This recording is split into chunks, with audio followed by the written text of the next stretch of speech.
तो सभी को नमस्कार है, सभी को अभिनंदन है। कैसे हैं सभी लोग? उम्मीद करते हैं कि आप लोग अच्छे हैं और जीवन का आनंद ले रहे हैं। मेरा नाम है विनीत और आप देख रहे हैं हमारा ये YouTube चैनल, जहां पे हम आपको प्रोवाइड करते हैं AI बेस्ड LTP कैलकुलेटर से रिलेटेड वीडियो, स्टॉक मार्केट से रिलेटेड वीडियो, साथ ही साथ AI बेस्ड LTP कैलकुलेटर का स्टॉक मार्केट का कॉम्बिनेशन बना करके एक अच्छा प्रॉफिटेबल ट्रेड कैसे करेंगे, इसके बारे में हम इस YouTube चैनल पे सीखते हैं। साथ ही साथ हम डैडीज इंटरनेशनल स्कूल में होने वाले एक्टिविटी के बारे में यहाँ पे अपडेट आपको करते रहते हैं। फिलहाल हम बात कर रहे हैं 920 स्ट्रेटजी के बारे में। 920 स्ट्रेटजी के बारे में ऑलरेडी हमारा दो टॉपिक सबसे महत्वपूर्ण हो चुका है और ये मेरा जो 920 स्ट्रेटजी का सीरीज चल रहा है, इसमें मैं ये उम्मीद के साथ आपको लेकर के आया हूं कि इसमें जितने भी आपके डाउट्स होते हैं वो डाउट्स आपका क्लियर हो जाएगा। ये मेरा वादा है, आपका कोई ऐसा डाउट ही नहीं बचेगा जिसमें 920 स्ट्रेटजी से रिलेटेड आपका कोई क्वेश्चन रह जाए और उसके वजह से आप बार बार ट्रैप होते हैं। फिलहाल मैंने बता चुका है बहुत सारी चीजें दो एपिसोड में कि किस किस वजह से हमको ट्रेड करनी चाहिए, कौन कौन सी वजह से ट्रेड नहीं करनी चाहिए, लेकिन किस वजह से हमारा ट्रेड गलत हो सकता है। मार्केट के राइट डायरेक्शन में होने के बाद भी सिनेरियो सही डायरेक्शन में है, फिर भी हम गलत हो सकते हैं, मार्केट रिवर्स कर सकता है। दो एपिसोड में ऑलरेडी मैंने पीछे बता चुका है।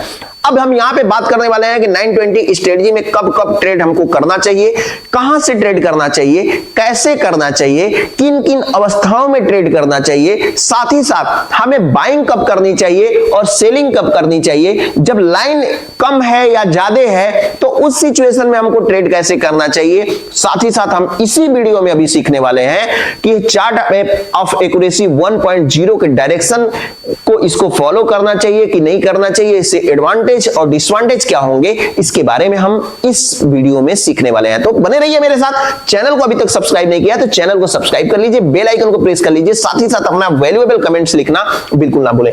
चलिए चलते हैं, यहां पे समझने की कोशिश करते हैं। यहां पे जैसे ही हम 920 के लाइन पे यहां पे क्लिक कर देते हैं तो हमारे सामने चार महत्वपूर्ण लाइन डॉट डॉट डॉट करके ब्लैक कलर की आपके सामने आ जाती है।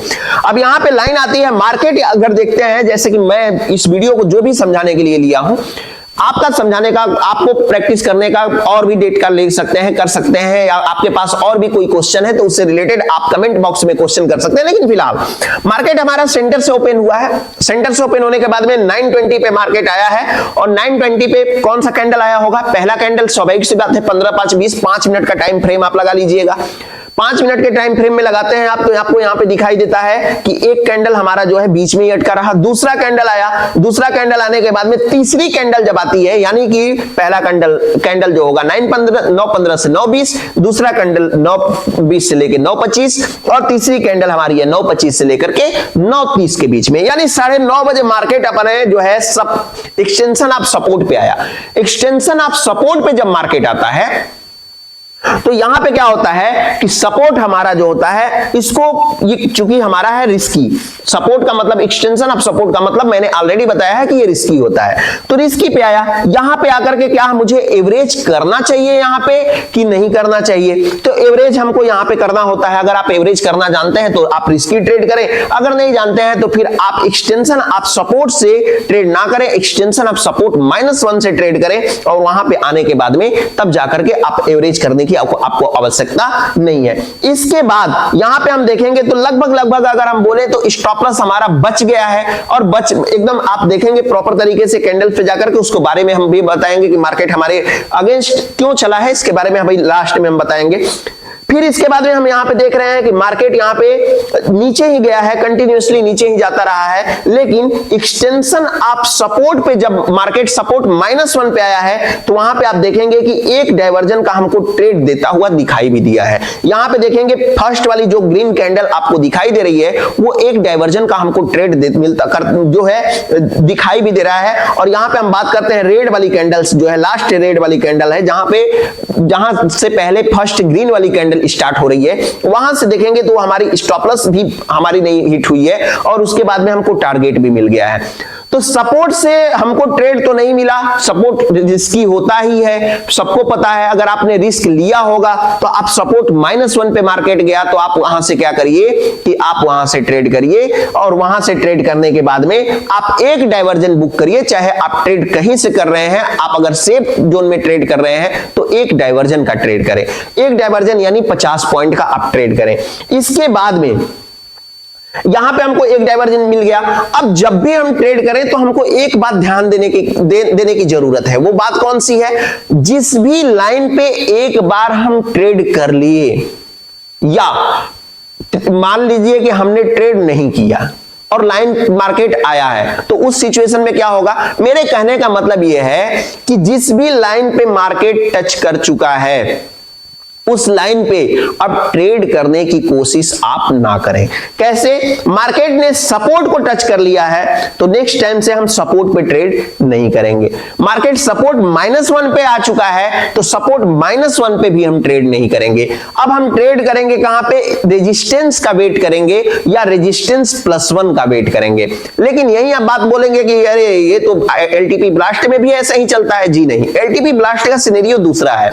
एलटीपी ब्लास्ट में आपको पता होगा कि एलटीपी ब्लास्ट में यह होता है कि रेजिस्टेंस +1 या जो है इसको बोलते हैं C1 या P1 किसी में भी टच करता है तो हमको ट्रेड नहीं करना होता है। लेकिन इसमें क्या है कि पहली लाइन में टच किया यानी सपोर्ट में किया है तो हम रेजिस्टेंस से ट्रेड कर सकते हैं, और रेजिस्टेंस को टच किया है तो हम सपोर्ट से ट्रेड कर सकते हैं। तो उसमें और इसमें जमीन आसमान का फर्क है। थोड़ा सा डीप में आप जाकर के सोचिएगा। अब यहां पे हम देखते हैं यहां पे कि सपोर्ट हमारी हो गई, सपोर्ट से मैंने ट्रेड लिया, नहीं हुआ, हिट भी कर दी। फिर यहां पे मार्केट आया सपोर्ट -1 पे, मैंने यहां से ट्रेड लिया, मुझे यहां पे टारगेट भी मिल गया, और टारगेट मिलने के बाद में वापस से मार्केट आया है हमारा सपोर्ट पे। तो क्या मुझे ट्रेड करना चाहिए या नहीं करना चाहिए? जब एक बार जाकर के हमको पता है कि भैया एक बार गलती से हमने क्या किया है कि जाकर के ठंडी में गंगा जी नहा लिया है, तो फिर से वापस नहाने की कोशिश मत करिए। नहीं तो पता चलेगा कि एक बार बच के आ गए तो इसका मतलब ये नहीं है कि इस ठंडी में जो है क्या ही मैं बोलूं। फिर इसके बाद आगे समझते हैं यहां पे कि वापस से आया सपोर्ट पे मार्केट, नहीं ट्रेड किए, उसका परिणाम आपको दिख रहा है, और रेजिस्टेंस तक तो मार्केट गया ही नहीं। तो हम कुल मिलाजुला कर अगर मैं बात बोलूं तो कुल मिलाजुला कर रिस्पॉन्स ये निकलता है कि मैंने एक ट्रेड किया था सपोर्ट से रिस्की ट्रेड किया, सपोर्ट -1 पे गया, तो मैंने वहां पे क्या किया? वहां पे जाने के बाद में मैंने एवरेज किया और मेरा टारगेट मिला। अगर आप रिस्की ट्रेडर हैं तो, आप अगर सेफ ट्रेडर हैं तो आपने रेजिस्टेंस -1 पे ट्रेड किया, सपोर्ट -1 पे ट्रेड किया, मार्केट ने एक डाइवर्जन देकर के आपका टारगेट बुक कराया, ना कि स्टॉप लॉस बुक कराया, तो आप फिर भी आप जो है पॉजिटिव है, यहां पे ग्रीन में है। अब वापस से आप ट्रेड करने जा रहे हैं तो ये आपकी रिस्पॉन्सिबिलिटी है। यानी कि मेरे कहने का क्या मतलब है, किसी भी लाइन पे एक बार लाइन टच करता है मार्केट तो हम ट्रेड किए हो या ना किए हो, लाइन टच किया हुआ है तो फिर से हम दोबारा करने की कोशिश नहीं करेंगे। अब सबसे जरूरी बात ये कि हम कितने देर तक इसमें बने रहे। मान लीजिए कभी कभी हमको देखने को ऐसा मिलता है कि यहां पे मार्केट आया, सपोर्ट से हमने ट्रेड लिया, सपोर्ट -1 पे भी आ गया, और कभी से ऐसे ही पड़ा हुआ है मार्केट, एकदम जो है मार्केट कंसोलिडेटेड पड़ा हुआ है। तो मार्केट अगर कंसोलिडेटेड हो जाता है ज्यादा देर तक तो वहां से हमें हट जाने में ही भलाई है, प्रीमियम हमारा लॉस होगा, या हमारे जो है एक्सपेक्टेशन है उस डायरेक्शन में मार्केट को न जाने की संभावनाएं बढ़ जाती है। तो इन चीजों से भी हमको दूर रहना चाहिए। साथ ही साथ हम अगर बात करें कि हमको यहां पे कभी कभी आप दिखाई देता है आपको कि यहां पे 4 लाइन अभी करंट में दिखाई दे रही है, कभी कभी दिखाई ऐसा देता है कि 3 लाइन दिखाई दे रही है, ऊपर की 1 लाइन, नीचे की 2 लाइन दिखाई दे रही है, नीचे की 1 लाइन, ऊपर की 2 लाइन दिखाई दे रही है, कभी कभी ऊपर के दोनों लाइन गायब है, कभी कभी नीचे की ही दोनों लाइन गायब है। तो ऐसे सिचुएशन में हमको क्या करना चाहिए? तो ऐसे सिचुएशन के लिए मैं आपको बता दूं कि ऐसे सिचुएशन के लिए सपोर्ट की लाइन गायब है, यानी बॉटम की लाइन गायब है, तो बॉटम से खरीदारी नहीं करनी चाहिए, और टॉप में से कोई एक लाइन गायब है या दोनों लाइन गायब है तो टॉप से हमें बिकवाली नहीं करनी चाहिए। क्या मैं बोला? मैं ये बोला कि रेजिस्टेंस की तरफ की लाइन गायब है, चाहे रेजिस्टेंस या रेजिस्टेंस +1, तो हमें क्या करना चाहिए? हमको बेचने की कोशिश नहीं करना चाहिए, यानी हमें पुट बाय नहीं करना चाहिए। अगर हमारा बॉटम के साइड का लाइन हमको दिखाई नहीं दे रहा है, एक या दोनों, तो वैसे सिचुएशन में हमको बॉटम से खरीदारी नहीं करना चाहिए, यानी कि हमको कॉल बाय नहीं करना चाहिए। इस बात का हमको खास करके ध्यान रखना है। उस सिचुएशन में जब लाइन हमारी चारों लाइन नहीं दिखाई दे रही है, चारों लाइन नहीं दिखाई देने का मतलब क्या होता है, इसके बारे में समझ लेते हैं। चारों लाइन कब नहीं दिखाई देती है, जब मार्केट रेजिस्टेंस के तरफ, मान लीजिए ऊपर की लाइन एक नहीं दिखाई दे रही है, तो रेजिस्टेंस की तरफ क्या होता है, रेजिस्टेंस की तरफ हमको क्या दिखाई देता है, ब्रेकआउट यहां पे दिखाई देता है। रेजिस्टेंस हमारा क्या होता है, यहां पे ब्रेकआउट दिखाई दे रहा होता है, जैसे ये ब्रेकआउट दिख रहा है ना, ऐसे ही रेजिस्टेंस हमको ब्रेकआउट दिख रहा होगा। उस टाइम पे यहां पे रेजिस्टेंस के साइड, रेजिस्टेंस का रिवर्सल प्राइस, इस वजह से हमको वहां पे क्या दिखाई दे रहा है कि हमको वहां पे लाइन ब्रेकआउट दिख रही है, उसको लाइन ही नहीं मिली इसलिए नहीं दिखाई दे रहा है। और रेजिस्टेंस पे लाइन दिखाने का मतलब है कि रेजिस्टेंस ऑलरेडी ब्रेक कर चुका है, तो ये गारंटी नहीं है कि वहां से हमारा मार्केट जो है पलटेगा। वहां से मार्केट, एक्सपेक्टेशन ये होती है कि वहां से मार्केट हमारा ऊपर ही जाएगा। अब यहां पे हम बात कर लेते हैं कि क्या जो जो चीजें मैंने बताया है उस चीजों का नोट्स बनाना आपको जरूरी है? जी नहीं, बिल्कुल नहीं। आप नोट्स ना बनाएं, आप इतना मेहनत ना करें। इसके लिए आपको यहां पे एलटीपी कैलकुलेटर पे ऑलरेडी चीजें दी हुई है, आपको कुछ नहीं करना है। आपको सिंपली जाना है कहां पे, आपको यहां पे क्वेश्चन मार्क एक बटन दिखेगा, इस क्वेश्चन मार्क पे आपको क्लिक करना है। क्वेश्चन मार्क पे जब आप क्लिक करेंगे ना, तो इसमें अलग अलग थ्योरी के बारे में सब चीज बताया गया है। जैसे यहां पे हम क्वेश्चन मार्क पे क्लिक करते हैं, तो क्वेश्चन मार्क पे क्लिक करेंगे तो यहां पे बोल रहा है how to use LTP calculator. LTP calculator को कैसे यूज करना है, साथ ही साथ ये बताता है IMP notes about AI LTP calculator. AI LTP calculator को कैसे यूज करना है, और जो अभी मेन हमारा टॉपिक चल रहा है, मेन हमारा टॉपिक कौन सा चल रहा है, मेन हमारा ये टॉपिक चल रहा है कौन सा, मेन हमारा टॉपिक चल रहा है, एक मिनट, मेन हमारा टॉपिक चल रहा है 920 स्ट्रेटजी के बारे में। तो 920 स्ट्रेटजी के बारे में अगर क्लिक करेंगे यहां पे, तो हमको 920 स्ट्रेटजी के बारे में ये नोट्स हमको मिल जाएंगे। अब क्या चार्ट ऑफ एक्यूरेसी 1.0 के डायरेक्शन में हमको ट्रेड कर सकते हैं या नहीं कर सकते हैं, या इसका मिक्सअप हम कर सकते हैं? तो इसके लिए मैं आपको जानकारी के लिए बता दूं कि 920 के स्ट्रेटजी के साथ अगर चार्ट ऑफ एक्यूरेसी 1.0 को आप मिक्स करते हैं, ठीक है, हालांकि दोनों चीजें अलग अलग हैं, दोनों चीजें क्या हैं, अलग अलग हैं, इस बात का आपको ध्यान रखना होगा। लेकिन चार्ट ऑफ एक्यूरेसी 1.0 में गेम आप परसेंटेज को मिक्स करते हैं और डायरेक्शन को मिक्स कर देते हैं, तो आपकी एक्यूरेसी बढ़ जाएगी। मैंने क्या बोला, आपकी एक्यूरेसी बढ़ जाएगी। इस बात का ध्यान रखें। और किस सिचुएशन में, जब game of percentage highly increase हो रही हो या हाईली डिक्रीज हो रही हो, ऐसी सिचुएशन में खास करके आपको इस बात का ध्यान रखना है। तो चार्ट ऑफ एक्यूरेसी 1.0 के डायरेक्शन, हालांकि दोनों चीजें अलग अलग हैं, लेकिन ये आपको एडवांटेज दे सकती है, डिसएडवांटेज ये आपको नहीं देगी। इस बात का आपको ध्यान रखना है। अब इसके साथ साथ हम बात कर लेते हैं इसी में कि हमारा स्टॉप लॉस क्या होगा और हमारा टारगेट क्या होगा। जब हम ट्रेड करते हैं तो हमको ये भी पता होना चाहिए कि हमारा स्टॉप लॉस क्या होगा और टारगेट क्या होगा। तो देखिए, जब आप ट्रेड कर रहे हैं सेफ जोन से, तो आपका टारगेट होगा 100 पॉइंट भी रख सकते हैं, 50 पॉइंट भी रख सकते हैं, वो आपके एक्सपीरियंस के ऊपर डिपेंड करेगा। लेकिन एज अ बिगिनर है आप, तो पहले 50 पॉइंट रखें। और स्टॉप लॉस हमारा क्या होगा, एक डाइवर्जन नीचे, अगर बाइंग कर रहे हैं तो एक डाइवर्जन नीचे, यानी यहां से आपने बाइंग किया हुआ है, एक्सटेंशन आप रेजिस्टेंस से, एक्सटेंशन आप सपोर्ट से आपने बाइंग किया है, तो यहां पे अगर बाइंग कर रहे हैं तो एक डाइवर्जन नीचे आप चले जाइए, वहां पे आपका स्टॉप लॉस होगा। नहीं समझ में आया, कोई बात नहीं, मैं आपको लेके चलता हूं यहां पे, फिर से लाइन पे लेके चलता हूं, और इस लाइन पे लेके चलूंगा ना, तो फिर आपको प्रॉपर तरीके से ये चीजें समझ में आ जाएगी। मैं लाइव डेटा को यहां से कर देता हूं बंद, और यहां पे कर देता हूं 920 की लाइन को स्टार्ट। जब यहां पे मैं लेके चलूंगा आपको, तो आपको क्लियरिटी अच्छे से हो जाएगी।